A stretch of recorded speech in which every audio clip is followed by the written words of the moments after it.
নিয়ম সুরক্ষা নিয়ে সন্দেহ হুগলির বিজেপি প্রার্থী লকেট চট্টোপাধ্যায়। সেই অভিযোগে চিঠি লেখেন রিটার্নিং অফিসারকে। ইভিএম বদলে যেতে পারে এই আশঙ্কায় গতকাল রাতে হঠাৎই হাজির হন হুগলির HIT কলেজে, যেটি হুগলি লোকসভা কেন্দ্রে স্ট্রং রুম। বিজেপি প্রার্থী লকেট চট্টোপাধ্যায় স্ট্রং রুমে পৌঁছেছেন খবর পেয়ে HIT কলেজের বাইরে তৃণমূল কর্মীরা তাকে উদ্দেশ্য করে গো ব্যাক স্লোগান দেন। শোয়ার ঘর থেকে উদ্ধার হলো এক যুবকের মৃতদেহ, যা ঘিরে চাঞ্চল্য ছড়ালো মালদা জেলার ইংরেজবাজার থানার অন্তর্গত ছোট ফুলবাড়ি এলাকায়। মৃত যুবকের নাম শিবনাথ সরকার, বয়স 24। ভিন রাজ্যের শ্রমিক ছিলেন তিনি। মঙ্গলবার সকালে ঘরের ভেতর থেকে যুবকের ঝুলন্ত মৃতদেহ উদ্ধার করে পরিবারের সদস্যরা। খবর পেয়ে ঘটনাস্থলে উপস্থিত হয় ইংরেজবাজার থানার পুলিশ। ময়নাতদন্তের জন্য দেহটি নিয়ে আসা হয় মেডিকেল কলেজে। কী কারণে আত্মঘাতী হলেন যুবক তা এখনো অধরা।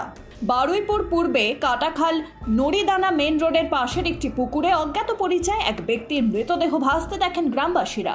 বারুইপুর থানায় খবর দেওয়া হলে পুলিশ এসে মৃতদেহটির ময়নাতদন্তের জন্য নিয়ে যায়।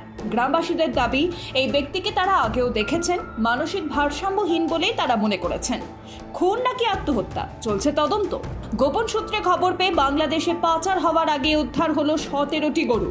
পশ্চিম মেদিনীপুর থেকে মুর্শিদাবাদের রঘুনাথগঞ্জ যাওয়ার পথে 14 নম্বর জাতীয় সড়কের তিলপাড়া ক্যামেল মোড়ের কাছে ডিস্ট্রিক্ট এনফোর্সমেন্ট ব্রাঞ্চ গরু বোঝাই পিকআপ ভ্যানটি আটক করে গভীর রাতে। আটক করা হয় গাড়ির চালক এবং খালাসিকে। রাজারহাটের ভাতেন্ডা এলাকায় ব্যবসায়ীর বাড়িতে ইটির হানা। শান্তিনিকেতনের অ্যাপার্টমেন্টের 3 নম্বর টাওয়ারের D4 রুমে চলছে তল্লাশি। পাটনায় একটি ব্যাংকে প্রতারণা মামলায় কলকাতায় এই পর্যটন ব্যবসায়ীর বাড়িতে এবং সংস্থার উপর নজর ছিল এটি। আর তারপরেই শুরু হয় তল্লাশি। ব্যবসায়ীর নাম সন্তোষ বর্মা।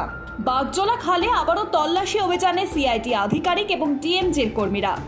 বাগজোলা খালের সাতুলিয়া এলাকায় শুরু হয় তল্লাশি অভিযান।